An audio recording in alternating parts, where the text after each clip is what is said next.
మేము ఏం చేసినా సరే అది సంసారమే. మేము ఏం చేసినా సరే అది లోక కళ్యాణమే. మేము ఏం చేసినా సరే అది ప్రజలను ఉద్ధరించడానికే.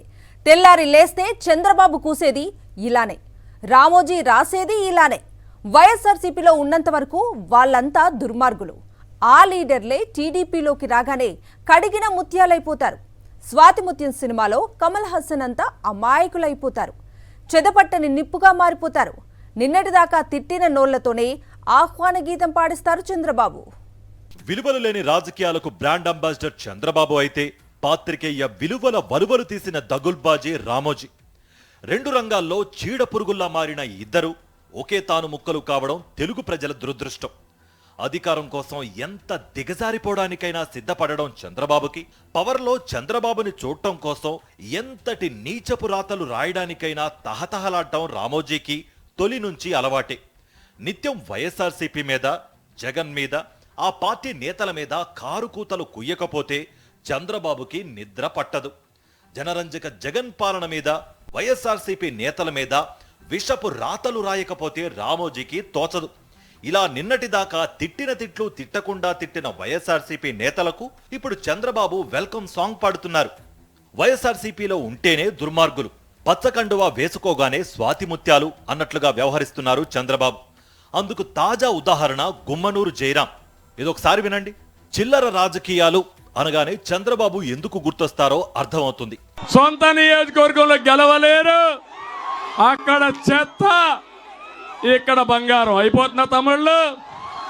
చెత్త చెత్తే, అవునా కాదా అని మిమ్మల్ని అడుగుతున్నా. ఆ చెత్తను తొలగించుకుంటారా లేదా అని మిమ్మల్ని అడుగుతున్నా. రాజకీయాల్లో నీతి నిజాయితీలను బతికించడానికే పుట్టిన చంద్రబాబు, అందుకోసమే జీవిస్తున్న చంద్రబాబు చెప్పిన రాజకీయ సుభాషితం ఇది. చెత్త ఎప్పుడూ బంగారం కాదట, చెత్త చెత్తేనట. మరి నిన్నటిదాకా వైఎస్ఆర్సీపీ నేతలను నానా తిట్లు తిట్టి, అవినీతి ఆరోపణలు చేసి, ఘోరమైన విమర్శలు చేసి, ఇప్పుడు వాళ్ళకి టీడీపీ కండువా కప్పి టికెట్ ఎందుకు ఇస్తున్నావు చంద్రబాబు? ఇదిగో ఇలా చూడండి. గుమ్మనూరు జయరాం వైఎస్ఆర్సీపీ వేడగానే ఇలా వెల్కమ్ పలికి కండువా కప్పేశారు చంద్రబాబు. మరి ఇదే గుమ్మనూరు జయరాం గురించి చంద్రబాబు గతంలో ఏమన్నారో ఓసారి వినండి. ఇంకొక ఆయన ఉన్నాడు, ఇక్కడ పక్కనే ఉన్నాడు. ఏ మంత్రి తమ్ముళ్ళు? ఏ మంత్రి? బెంజ్ కారు మంత్రి. ఆయన చాలా బిజీ. ఏం పనులు చేస్తా ఉంటాడు? పేకాట ఆడిస్తాడు, క్లబ్బులు పెట్టి పేకాట ఆడిస్తాడు. పక్క రాష్ట్రంలో మద్యం తెచ్చి అమ్ముతాడు, భూ కబ్జాలు చేస్తాడు.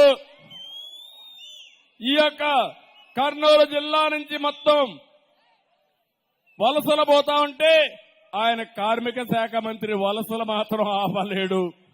విన్నారుగా, గుమ్మనూరు జయరాంని పేకాట మంత్రి అని తేల్చేశారు నాడు చంద్రబాబు.